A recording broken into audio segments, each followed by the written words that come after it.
Everybody, it's Chris and I'm back to do another pour with you guys. Today my inspiration comes from my friend Jeannette, and she is originally from Texas but living overseas right now. So this is a picture that she had sent to me and thought that it would be a great inspiration for a pour, and I think she's absolutely right. I want to make sure you guys can see that. So what I have done, let me lay this down and see if I can get it not at an angle for you so that you can see the colors that I'm doing here. Make sure that there's no glare from the window for you. So, forgive my handwriting. I decided I really do need to get a stylist, but that's okay. I think you can read it. It's near Llano, Texas, and hopefully I'm saying that correctly. But I thought it was really a beautiful picture and a lot of really pretty colors in there. I did not custom mix any colors for this one today. So I kind of went with this like pinkish color, and I thought quinacridone magenta would be great for that one. And then I felt like this was kind of an orangey red, and so I'm doing vermilion. And then the permanent blue violet, I kind of felt like there was some purples up in here, as well as blues. So I thought the permanent blue violet would be really pretty for those. And then cobalt blue for the blue that's in there. And then I felt like the green yellow was kind of represented in the trees up here, as well as this really light green down here in this flower. So there's obviously shadows and stuff on the picture. And then emerald green I thought was a good match for down here in the bottom. I do think that we'll add just a tiny bit of white just to make sure that everything's nice and light and bright, just because I feel like the picture is really beautiful. So I want to make sure that I represent it in a good way. Okay, so I'm going to set this over to the side, and then so that I don't get too much paint on it, and then we'll get started on the cups. I'm working on a 12 by 16 today, and I've got push pins in the bottom of it just so that it keeps it up off my surface. I have 3 7-ounce cups. My goal is to have about 4 to 5 ounces in each cup when we're finished. Okay, everybody, I did not like how that turned out the first time around, so I have scraped all the paint off of this, and we're going to give this a go again. I think I had way too much of the vermilion. I think that kind of took over as well as the greens did, and I topped the cups off with white, and I don't think that that was necessarily my friend. I think it's a good idea to have the white in there, but I don't think it should be down through all of the colors. So I have scraped the canvas, washed out my cups, and now we're going to do this over again. So I'm going to start with the quinacridone again. And I think we're going to go really light on the vermilion because I think that kind of took over a little bit. So I'm not going to get as crazy with this one as I did the first time around.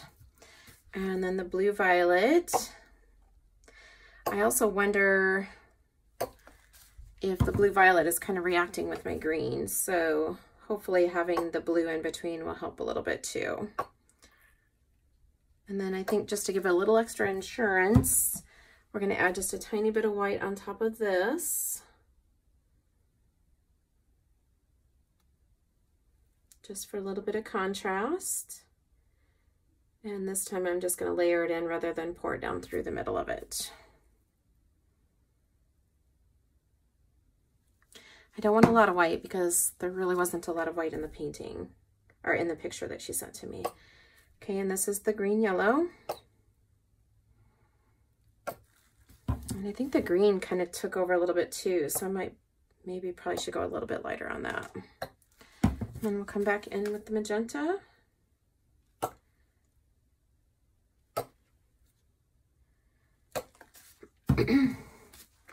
So sometimes things don't always turn out right the first time. So don't be afraid to scrape it off if you don't like it. And if you do it right away, you can re-pour over the same canvas. It's not a problem. And this is the blue again. And there's a lot of blue in that picture, so I think I want to go a little bit heavier on this layer of the blue. And we'll put just a little bit of white in again. My white's getting a little bit low, so I'm trying to be careful not to just dump it in. Probably should have mixed some up before I started.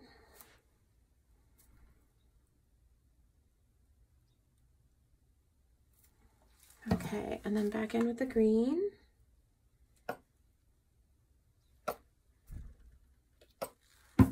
And the emerald, and then I think we'll do one more splash of the flower colors on top of this, and then that should do it. I've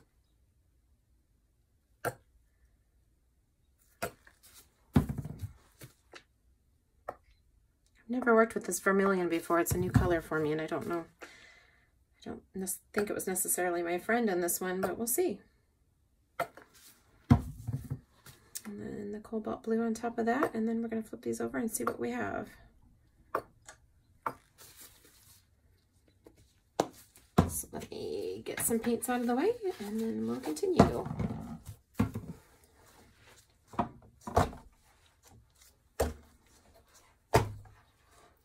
Okay, hopefully this one is a much prettier painting than the last time.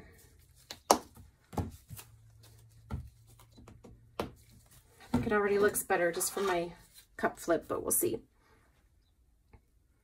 Okay, so I'll pick this up and give you guys a little bit closer view of what's going on around the cups. I think it's kind of fun to see what happens when you first flip the cups over. And then let me set this down. Make sure you guys are in view. And then I'm going to start here at the top and kind of let that spill out just a tiny bit to get my color started.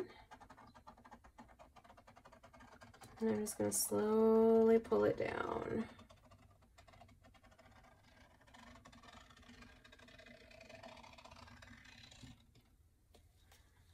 All right. I always think that I am not letting very much, or that I have plenty of paint let out at the top, and then I get down to the bottom and I've got it kind of running off. So I'm just going to let this kind of run back down real quick so that all of my paint's not on the bottom.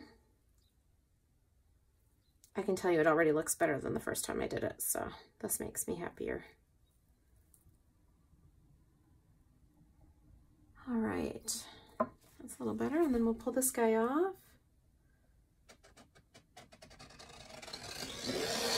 And then I didn't get that one far enough down at all, so maybe today just isn't my day. Let's see if I can do a little bit better with this one. That's a little better. Kind of seem to be having some issues today, guys. But the colors do look prettier this time. I'm just going to tilt this down a little bit and see if I can get these colors to kind of, I don't want to lose all my color off on the right side of the canvas over here, so see if I can kind of help them gush together a little bit before we start tilting. Okay. All right, so I'm just going to let these guys sit here for a minute and kind of spread together. Okay, now I'm just going to go ahead and torch the bubbles and get the air bubbles out of it.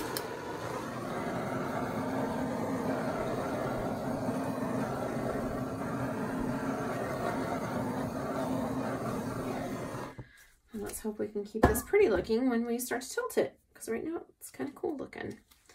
Okay, so I think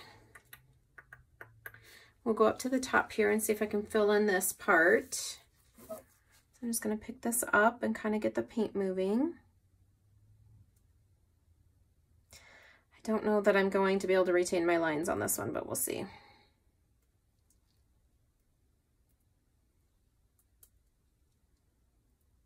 I really like the right side of the painting though. So we'll see if we can keep this pretty and yet fill in the spaces.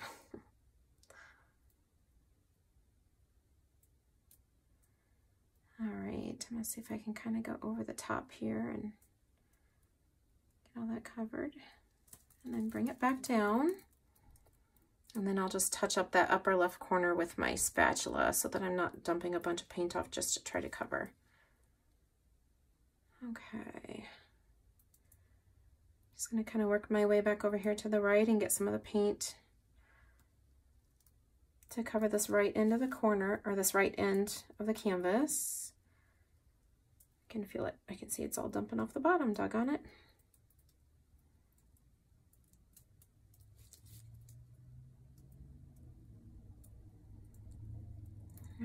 almost there. Okay, and I just want to try and get this left corner covered while I have the weight of the paint down here. There we go. Wow, that is kind of psychedelic, guys. That's not at all what I thought would happen. Oh my goodness.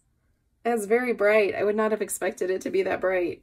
It must have been the white that I put in there. So I'm just going to run some of this paint down to the bottom here so that my paint's not all grouped up down here. It's pretty, but it's I don't think it's quite what I was going for. Oh my goodness. Okay, so I just want to try and get this leveled out a little bit. All right, so that's quite interesting. I don't know that I quite achieved the, I don't think I quite achieved the inspiration here. Very interesting. Okay, let me pick this up and see if you guys can get kind of a little bit closer look here. It's definitely different. Not exactly what I was going for. It's pretty. It's just not what I was going for. So let me take my gloves off and I'll show you what the inspiration is again. Definitely doesn't look like the inspiration, but that's okay. I can tell you that it looks much better than the first one did, so I'm happy with that. I don't know what this little creature is going over here. It kind of looks like a frog with his mouth open. Seems like I have some, I'm seeing eyeballs everywhere. So let's see here if I can get this pulled up. Okay, so this is the inspiration and this is the picture, and it is not at all, not at all like the inspiration. So I think we might have to try this again. Definitely failed as far as catching the inspiration, but hey, it's kind of a cool painting and it's definitely bright. So, and it is different from what I've normally done. So there you go. That's the whole idea behind the inspiration paintings, is to kind of get out of my box with colors. But yeah, this one, sometimes I feel like some of my paints give me eyeballs, and I think it might be that green yellow, because I've used that green yellow before, and once I see them, that's all I can see.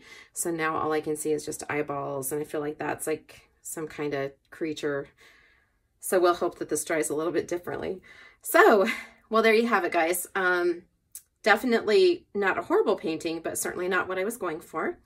And if you have any questions, please let me know. Thank you so much for watching today, and please like and subscribe. Bye-bye.